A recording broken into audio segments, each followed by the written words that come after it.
नमस्कार दोस्तों, आप सभी पर माँ का आशीर्वाद और बजरंगबली की कृपा सदैव बनी रहे। शक्तियों से वार्तालाप संभव है और ये पूर्णतः सत्य है। जब भी हम किसी देव शक्ति की निरंतर पूजा साधना करते हैं तो इन दैवीय शक्तियों का हमसे कनेक्शन जुड़ने लगता है और उनकी ऊर्जा का एक अंश हमारी ऊर्जा से कनेक्ट होने लगता है और फिर ये शक्तियाँ हमसे वार्तालाप करती हैं, बात करती हैं।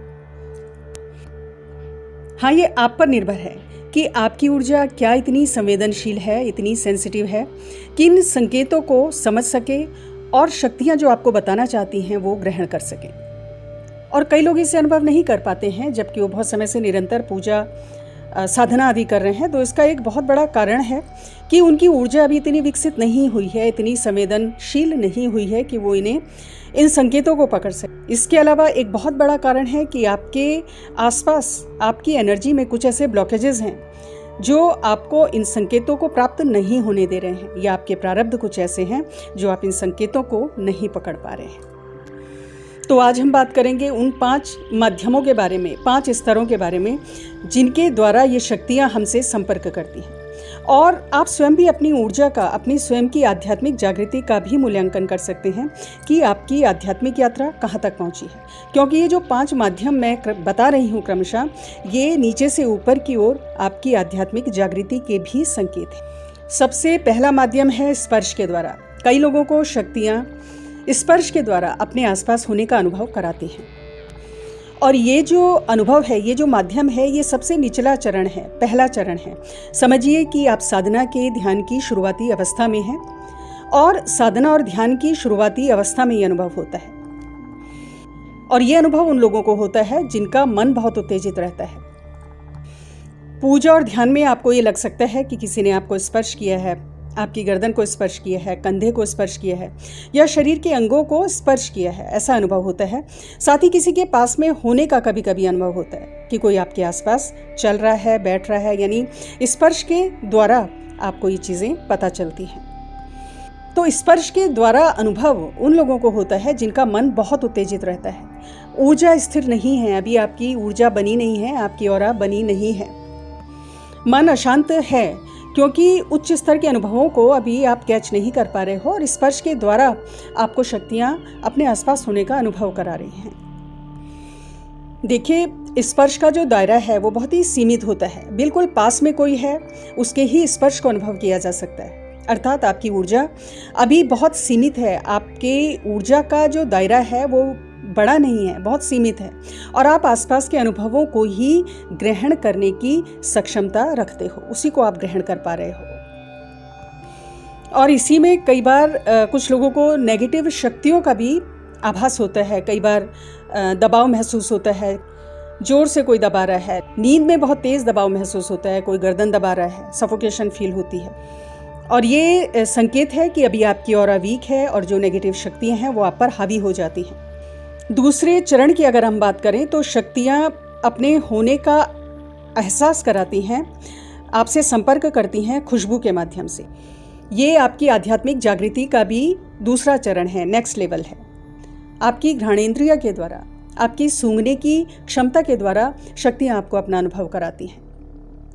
एग्जाम्पल के लिए कि जब आप पूजा ध्यान में हो तो आपको खुशबू का महसूस होना, भीनी सुगंध का आना, विशेषकर पुष्पों की सुगंध का आना, जैसे गुलाब की खुशबू आ रही है, गेंदे के फूल की खुशबू आ रही है, और ये भी तब कि आसपास कोई पुष्प नहीं है, इत्र की खुशबू का आना और अगरबत्ती की खुशबू, धूप की सुगंध का आना, ये सब संकेत हैं सकारात्मक ऊर्जा के, दैवीय शक्तियों के आपके आसपास होने के।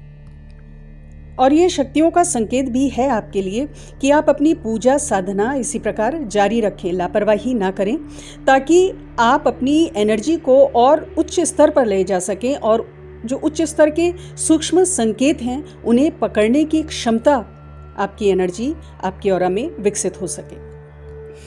और यहीं पर कुछ नेगेटिव एनर्जीज़ की प्रेजेंस के भी संकेत मिल सकते हैं। सपोज़ बदबू का आना, आपको लग रहा है कि कोई तेज़ बदबू आ रही है, किसी सड़ी हुई चीज़ की स्मेल होना, कोई चीज़ सड़ रही है, किसी भी प्रकार की दुर्गंध का आना, ये बताता है कि कोई ना कोई नेगेटिव एनर्जी आपके आसपास, आपके घर में मौजूद है।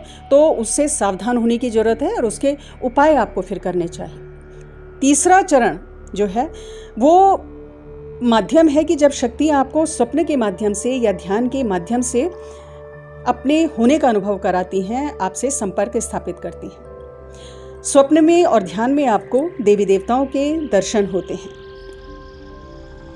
बहुत से शुभ संकेत आपको ध्यान में या स्वप्न के माध्यम से प्राप्त होते हैं। उनसे जुड़े हुए जो शुभ चिन्ह हैं उनके दर्शन आपको होते हैं। तो इस प्रकार के अनुभव यदि आपको हो रहे हैं तो ये बताता है कि आपकी ध्यान साधना का जो स्तर है वो ऊंचा हो रहा है, आपकी एनर्जी का लेवल बेटर हुआ है, क्योंकि अब आपकी एनर्जी ने तीसरे चरण में, तीसरे आयाम में प्रवेश कर लिया है और अब आप इतने सक्षम हैं, आपकी ऊर्जा इतनी सेंसिटिव, इतनी संवेदनशील हो चुकी है कि आप स्वप्न में या ध्यान के माध्यम से दैवीय शक्तियों के संकेतों को समझ रहे हैं, ग्रहण कर रहे हैं। और कुछ वार्तालाप भी आपसे शक्तियाँ इस समय कर सकती हैं, बहुत तरह के संकेत देती हैं, मंत्र भी प्रदान कर सकती हैं और कुछ मार्गदर्शन भी कर सकती हैं। तो ये कितना प्रत्यक्ष है, कितना अप्रत्यक्ष है, ये आपकी स्वयं की ऊर्जा पर निर्भर करता है कि आप उनके संकेतों को, उनके वार्तालाप को, उनकी बातों को किस हद तक ग्रहण कर पा रहे हो, ये आपके ऊपर निर्भर करता है। देखिए, देव शक्तियाँ सदैव हमारे आसपास होती हैं। जो लोग आध्यात्मिक मार्ग में हैं, पूजा साधना ध्यान करते हैं या जो नहीं भी करते हैं, तो सबके साथ होती हैं, सबके आसपास होती हैं। लेकिन अनुभव वही कर पाता है जिसकी स्वयं के अंदर वो काबिलियत होती है, वही इस सूक्ष्म जगत से कनेक्ट हो पाता है। जैसे जिस प्रकार सूर्य देव हैं जो अपनी जगह पर आसमान में स्थित होते हैं, लेकिन जब बादलों से ढक जाते हैं तो उनकी रोशनी, उनकी गर्माहट हम तक नहीं पहुंच पाती है, हम उसे अनुभव नहीं कर पाते हैं। तो इसी प्रकार जब हमारे स्वयं के आसपास बादल होते हैं, अर्थात नेगेटिविटी के रूप में, जब हमारे चक्र ब्लॉक होते हैं, हमारी एनर्जी में बहुत सारे ब्लॉकेजेस होते हैं, डर्टी एनर्जी हमारे साथ कनेक्ट होती है, यानी हमारी एनर्जी प्योर नहीं होती, तो हम अपने आसपास इन दैव शक्तियों का अनुभव नहीं कर पाते हैं। कई लोगों को स्वप्न में गलत चीज़ें, गलत दृश्य ये दिखाई देते हैं, तो इसका सीधा सा मतलब है कि उनकी जो ऑरा है, उनकी एनर्जी है, किसी नेगेटिव शक्ति से कनेक्टेड हो गई है। ऐसे में सावधान होने की आवश्यकता है और अपने गुरु से उचित मार्गदर्शन ले और इस समस्या से मुक्ति का प्रयास करना चाहिए। फिर इसी प्रकार कई लोगों के मैसेज मिलते हैं कि हमें नींद में देवी देवताओं के दर्शन होते हैं, हालांकि वो पूजा आदि नहीं करते हैं। तो ये भी एक संकेत है कि पिछले जन्म में जो आपकी आध्यात्मिक यात्रा अधूरी रह गई है, उसको पूरा करने का संकेत देव शक्तियों के द्वारा आपको प्राप्त हो रहा है। देखिए, क्योंकि ये तो निर्विवाद सत्य है कि अगर आपको इस जन्म में किसी भी प्रकार के संकेत देवी देवताओं के मिल रहे हैं, तो इसका यही मतलब है कि पिछले जन्मों का कनेक्शन आपका है और पिछले जो आपके प्रारब्ध हैं वही आपको इस दिशा में आगे ले जा रहे हैं।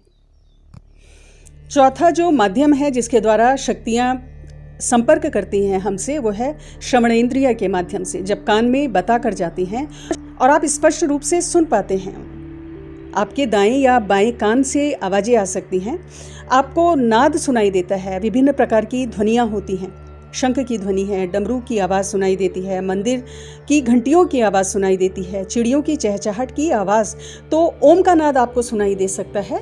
तो ये विभिन्न प्रकार की ध्वनियाँ होती हैं जो सुनाई देती हैं और ये आपकी उच्च आध्यात्मिक यात्रा का, एक उच्च स्तर की आध्यात्मिक जागृति का संकेत है, बहुत महत्वपूर्ण संकेत है। और आप खुश हो जाएं अगर इस प्रकार के संकेत आपको मिल रहे हैं। ये अवस्था उन साधकों की होती है जिन्हें सिद्धियां प्राप्त हो जाती हैं। तो फिर शक्ति कान में सब कुछ बता कर जाती है, भूत, वर्तमान, भविष्य सब बता कर जाती हैं और आप उनसे मार्गदर्शन प्राप्त कर सकते हैं। अपनी जिज्ञासाओं का समाधान, अपने प्रश्नों का उत्तर आप उनसे प्राप्त करते हैं और बहुत बहुमूल्य मार्गदर्शन, बहुमूल्य ज्ञान वो आपको देती हैं। और ये सब प्रत्यक्ष वार्तालाप होता है, जिस प्रकार दो व्यक्ति आपस में वार्तालाप कर रहे हैं।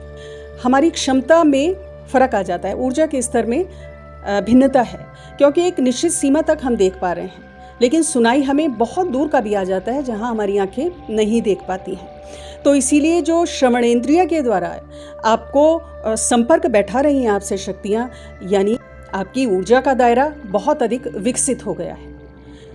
तो जब आप ध्यान में होते हो, आवाज़ें बहुत तरह की आती हैं, वार्तालाप लोगों का सुनाई देता है, शक्तियों का, कोई आपस में ही बातें कर रहा है, इस तरह की आवाज़ें आपको आती हैं। तो इनमें से कई आवाज़ें भ्रमित करने वाली हो सकती हैं, तो आपको इन आवाज़ों पे ध्यान नहीं देना है। आपको अपनी साधना, अपने ध्यान को जारी रखना है, ताकि आप जो सर्वोच्च स्तर है ऊर्जा का, उसको स्पर्श कर सकें। तो अब उसी के ऊपर बात कर रहे हैं, वो है 5वां स्तर। जब आपके ये सारे अनुभव शांत हो जाते हैं, समाप्त हो जाते हैं, क्योंकि ये जितने भी अनुभव आपको हुए हैं अभी तक, ये चारों अनुभव ये इंद्रिय जनित हैं। ये चारों अनुभव आपको इंद्रियों के माध्यम से हुए हैं, यानी कि अभी आपकी डिपेंडेंसी इंद्रियों के ऊपर है।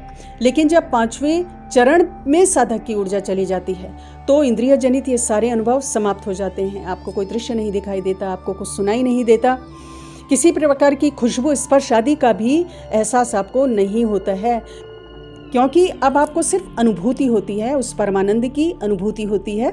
आप उस परमात्मा के संग, अपने इष्ट के संग एकाकार हो चुके होते हो, तो फिर अनुभव नहीं होंगे आपको, है ना। आपको वो स्थिति प्राप्त हो जाएगी। इष्ट के सानिध्य का जो सुख है, जो आनंद है, वो आपको प्राप्त होता है। फिर इंद्रियों की आवश्यकता नहीं रहती। जब साधक की ऊर्जा सुषुम्ना नाड़ी से होते हुए ब्रह्मरंध्र तक पहुंच जाती है और खेचरी मुद्रा सहज ही लग जाती है, ऐसे में शांभवी मुद्रा, खेचरी मुद्रा सहज ही लगने लगती है, आपको प्रयास नहीं करना पड़ता। कई बार नहीं भी लगती है, लेकिन इसकी चिंता करने की आवश्यकता नहीं, अगर आपको ये आनंद की प्राप्ति हो रही है। और जब ऐसा होता है तो सहस्रार से अमृत रस टपकता है, जो आपके मणिपुर चक्र में पहुंचकर एनर्जी वो जो है वो वहाँ पर स्थित हो जाती है, वहाँ पर स्टोर हो जाता है। तो ये सर्वश्रेष्ठ अवस्था होती है, जिस पर पहुँचना हर साधक का, हर भक्त का, हर उस व्यक्ति का लक्ष्य होना चाहिए जो अध्यात्म की यात्रा पर है, अध्यात्म के मार्ग पर है। तो आज की वीडियो में इतना ही दोस्तों। अगली वीडियो में बहुत जल्द मिलती हूँ, तब तक के लिए अपना ध्यान रखें, स्वस्थ रहें, खुश रहें, मस्त रहें। जय माता दी, जय बजरंग बली।